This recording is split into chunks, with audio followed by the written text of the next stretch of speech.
are taking care of this spray. We are brushing it off so that our chicks won't have messy sprays.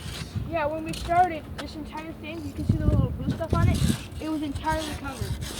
So, we kept scratching, and then we take the spray, we blow it all off,